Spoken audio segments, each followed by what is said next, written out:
let's get to Julius Randle because we still didn't really break down the game because we got on the coach thing. Yeesh, man. I was really hard on Julius Randle last year. Really hard. More so towards the end of the year. And we touched on this earlier, Lee, on Twitter. But is it me or did Julius Randle get better this year as a player? I kind of feel like his ceiling was that COVID year. But there's certain things when reading game situations, reading passes, reading double teams, is getting a lot sharper.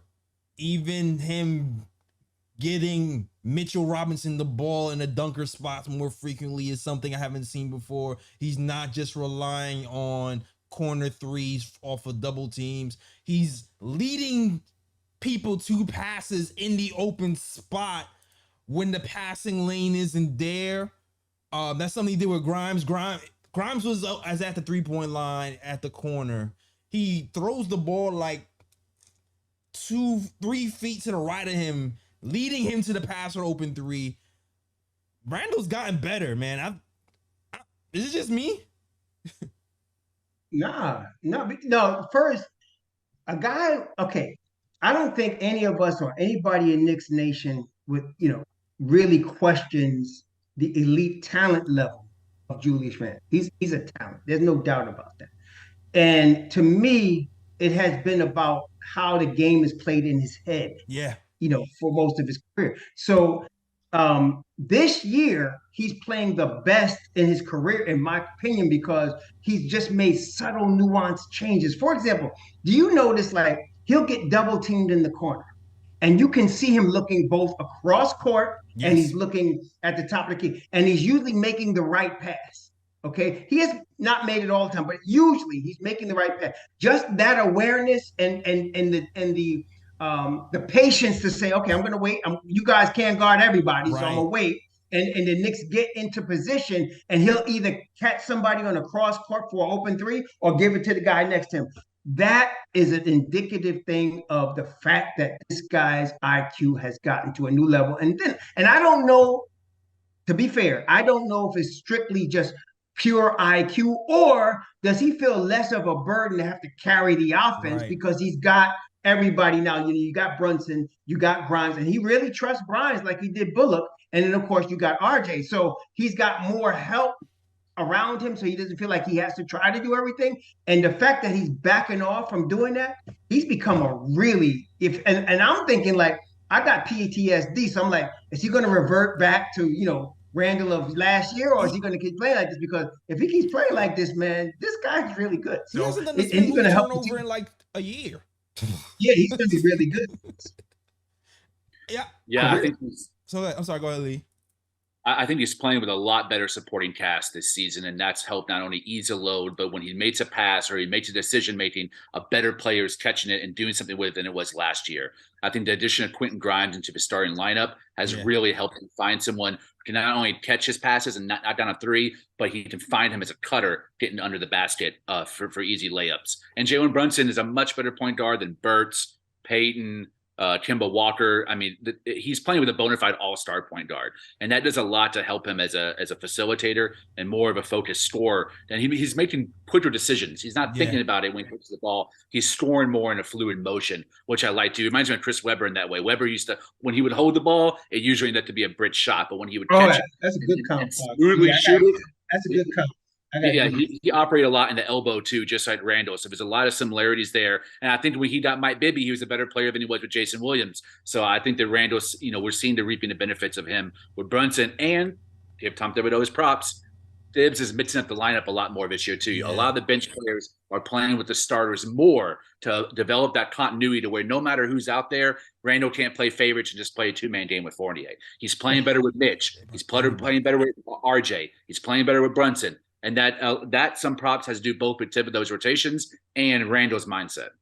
And also, not to start this argument again, but I think as long as you have Thibodeau, that helps Randle stay the way he is because him and Thibodeau are pretty tight in terms of, he's used to Thibodeau. And Thibodeau doesn't put foot in Randall's behind like he does with everybody else. And maybe, it reminds me a lot. I don't know if you guys remember this. Well, you probably don't.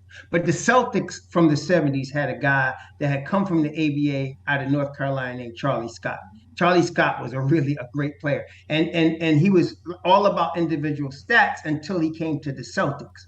And he came to the Celtics and they wanted to chip with him. And the thing is, they were asking him about Red Auerbach. And he said Red knew how to handle different players based on their emotional makeup. And he gave an example. He said one day Red was walking into the practice facility and he saw JoJo White and he asked about JoJo White's son. And JoJo White smiled and was telling him about the son. Then he cursed out Paul Silas and Paul Silas cursed him out back, and he knew how to handle each player based on their makeup. And he said by the time he came through, everybody was in a good mood because he had touched the right course. Maybe Tibbs feels he can't go at Randle like that without Randle tripping. So he kind of leaves Randle alone and then let the team come to him. And up until this year, I wouldn't have thought it was going to work. But bringing in Brunson and then doing the same thing, it has worked. And Randle has matured. So Yeah. I like the way it's going right now. And I think that Tibbs and Randle are kind of tied at the hip. That's why I don't think they're trading Randle either. And I want to also say this. There's other things that I've noticed from Randle as well. I've noticed he seems to be baiting people into fouls a lot more. When we get into trouble as part of that basketball IQ rising to another level, Phoenix Suns start to go on a little bit of a run. Randle is looking for the swipe throughs on some Chris Paul stuff, and he's getting to the line. Yeah, Randle is, man, and I will also say this. At first, I contributed it to Jalen Brunson being here, but that game stretch, that 5-game stretch, even though we only won one game, I was looking at his demeanor very closely because I was anticipating him imploding mentally when Jalen Brunson wasn't there to kind of be a buffer. And he didn't. That's right. Even when his back was against the wall, he had that same kind of even keel demeanor. And it didn't always result in wins and losses, but I just appreciated the mental process that Randle was going through. So, and even through that stretch too, I don't think he had any crazy games where he's throwing bad passes and turnovers when Jalen Brunson wasn't there either. So I really think that his basketball IQ has actually gotten better, and I didn't. Yeah, I was looking just like you just, and I was like, okay, except for this San Antonio game, to me, he was saving energy for the offense and not putting the complete effort on the defense, and it showed. Yeah. But aside from, and I consider that a minor thing compared to last year. So but over the 5-game losing streak, I have no problems with Julius Randle. I mean, he has been really playing solid all-star level basketball. So and he's within himself. He's not doing too much. He's really playing in the team concept. So I have no problem with Julius Randle. And to me, that was the proof, the 5-game losing, that he really has changed.